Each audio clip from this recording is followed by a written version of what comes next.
welcome to Engineers Academy YouTube channel. So today we will discuss the solution of the last question guys, जो कल आप लोगों को network का last question 7th question के साथ जो आप लोगों को डिस्कस किया गया होगा. तो गाइज ये हमारा कौन सा सीरीज पहले चल रहा है ये आप लोगों को क्लैरिफाई करवा दिया जाए. This is 100 days 100 question series. तो आप लोगों के अभी तक कुछ क्वेश्चंस डिजिटल और कुछ क्वेश्चंस नेटवर्क के जो हैं वो आप लोगों के सॉल्व करवाए गए हैं. हम डेली आप लोगों को एक क्वेश्चन और उसका सॉल्यूशन डिस्कस कर रहे हैं नेक्स्ट डे, ताकि आप लोगों का मल्टीपल सब्जेक्ट्स का एक साथ तैयारी हो सके. तो इस कंटिन्यूएशन में जैसे कि आप लोगों को कल नेटवर्क की क्लास में आप लोगों को एक कंट्रोल का क्वेश्चन लास्ट में दिया गया होगा कि आज हम लोग उसका सॉल्यूशन डिस्कस करेंगे. और मेरे ख्याल से आई थिंक आप लोगों ने उस पर्टिकुलर वीडियो के कमेंट बॉक्स में आंसर भी डाले हैं. तो जिन्होंने अभी तक आंसर नहीं डाला है गाइस, अभी भी आप अपना आंसर डाल सकते हैं. जैसा कि कल के लास्ट वीडियो में आप लोगों को क्वेश्चन डाला हुआ है, क्वेश्चन बताया गया है कि कौन से क्वेश्चन का आंसर देना है. तो आज मैं उसका सॉल्यूशन डिस्कस करूँगा गाइस, ठीक है. तो today is the question, this is the 7th number question in this particular question series. तो ये हमारे पास गाइज आप देख सकते हैं ये हमारा क्वेश्चन है. तो ये एक पर्टिकुलर कंट्रोल सिस्टम का क्वेश्चन जिसमें आपसे कहा गया था for the control system shown. तो एक डायग्राम दिया गया है.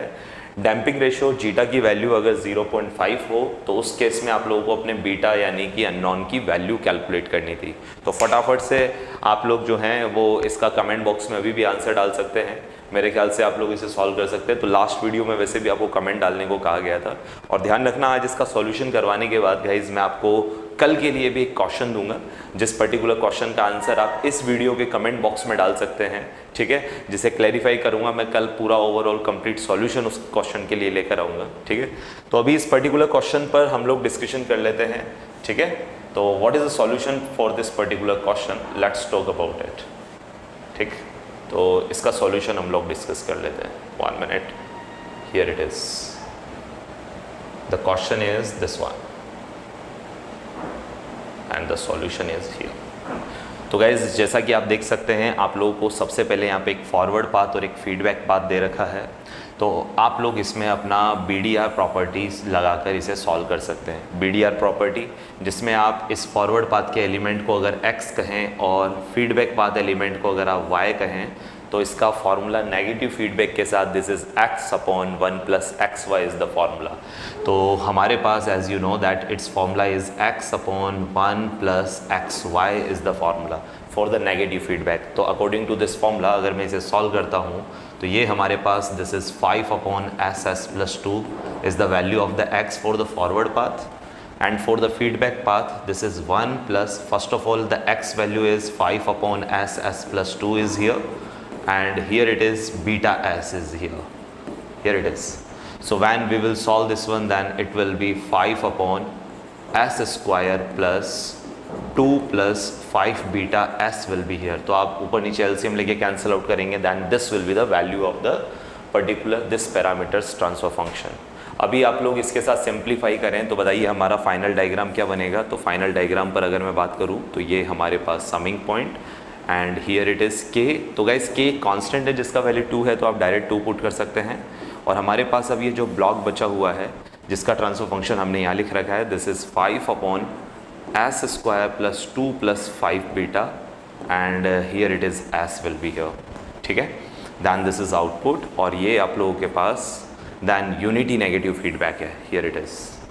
बताइए दोनों ब्लॉक कैस्केडेड में है. ये इस ब्लॉक को सॉल्व करने पर ये आंसर आ रहा है. दोनों ब्लॉक कैस्केडेड में आपस में मल्टीप्लाई हो जाएंगे तो 2 इंटू 5 हमारे पास 10 हो जाएगा. तो आप एक काम करें इन दोनों को मल्टीप्लाई करके आप इसको जो है क्या मान लेंगे. तो आपका फॉरवर्ड पाथ का गेन है सपोज g और आपका फीडबैक पाथ का gain h is equal to 1 दे रखा है.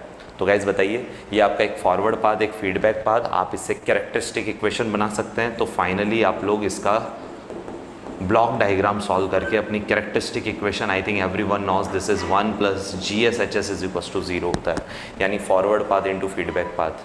जैसा कि आपका डिनोमिनेटर होता है ना 1 प्लस XY, तो ये वही लिखा हुआ है. X is the forward path and H is the feedback path, ठीक है. तो G का वैल्यू इन दोनों को मल्टीप्लाई करके हम लोग लिखें तो it will B how much guys. तो 2 into 5 is simply it is 10. नीचे की तरफ देखें तो this is S square plus 2 plus 5 beta and this is s and this is equals to 0 because h का वैल्यू 1 है, लिखने का ज़रूरत नहीं है. तो यहाँ से हम इस कैरेक्टरिस्टिक इक्वेशन को सॉल्व करें तो LCM लेके सॉल्व करेंगे तो s square plus 2 plus 5 beta S plus ten is equals to 0। अब गाइज ये जो हमारा कैरेक्टरिस्टिक इक्वेशन आया है इसे हम स्टैंडर्ड कैरेक्टरिस्टिक इक्वेशन से कंपेयर करवा लेंगे, ठीक है। तो फिलहाल मैं इस बॉक्स को हटा रहा हूँ ताकि हम लोग यहाँ इसको कंपेयर करवा सकें, ठीक है। तो इसका सॉल्यूशन ये, और 2 and 5 is multiplied by 10 they will be here, ठीक है। अब इस कैरेक्टरिस्टिक इक्वेशन को गाइज अगर हम कंपेयर करवाते हैं, it will be compare with what, characteristic equation standard S square plus 2 zeta omega N S plus omega N square is equals to 0।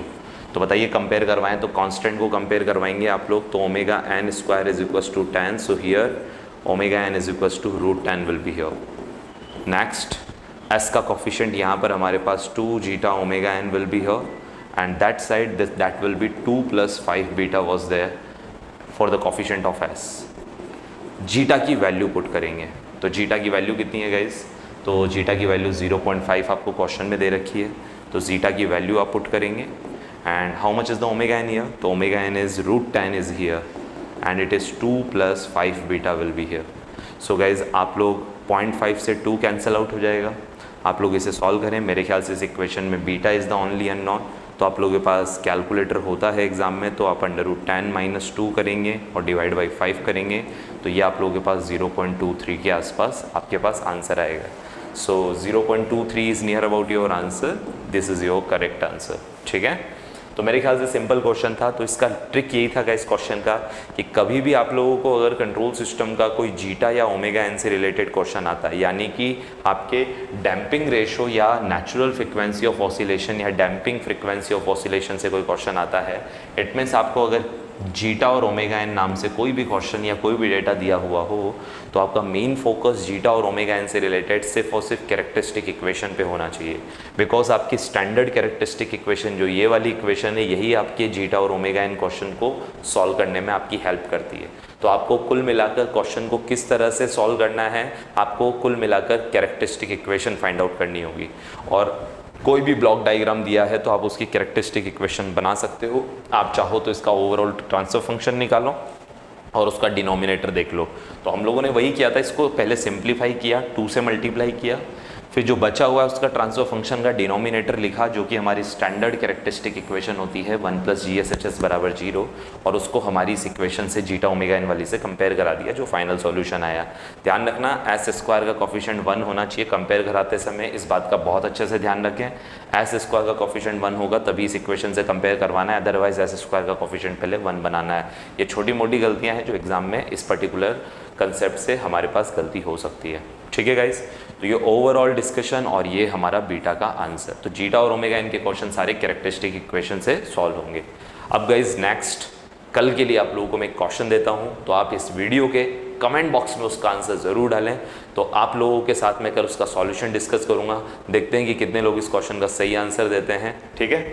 तो नेक्स्ट क्वेश्चन पर हम लोग बात कर लेते हैं। तो कल आप लोगों के लिए जो क्वेश्चन देने वाला है that is 8th number question, and this question will be is this one. इस क्वेश्चन में गाइज आप लोगों को असिम्प्टोटिक बॉडी मैग्नीट्यूड प्लॉट दिया हुआ है ओपन लूप ट्रांसफर फंक्शन का विद यूनिटी फीडबैक। अगर आप इस पर्टिकुलर सिस्टम को जिसका एक बॉडी प्लॉट दिया हुआ है, अगर आप उसे इनपुट देते हैं t²/t ut, यानी एक पैराबोलिक इनपुट है, तो आपको इस केस में आपका स्टडी स्टेट एरर निकालना है इस पर्टिकुलर सिस्टम का जिसका ये बॉडी प्लॉट है, ठीक है। आपको इस क्वेश्चन में ऑप्शन दिए हुए हैं, दीज आर द 10, 12, 20 एंड 5। आप लोगों को इसमें से आंसर करना है। तो मेरे आज के इस वीडियो पे आप इस पर्टिकुलर क्वेश्चन का आंसर कमेंट बॉक्स में डालें guys. Okay guys, thank you. If you really like the video, please hit the like button and share the video, subscribe to our YouTube channel and press the bell icon for the latest updates. Thank you.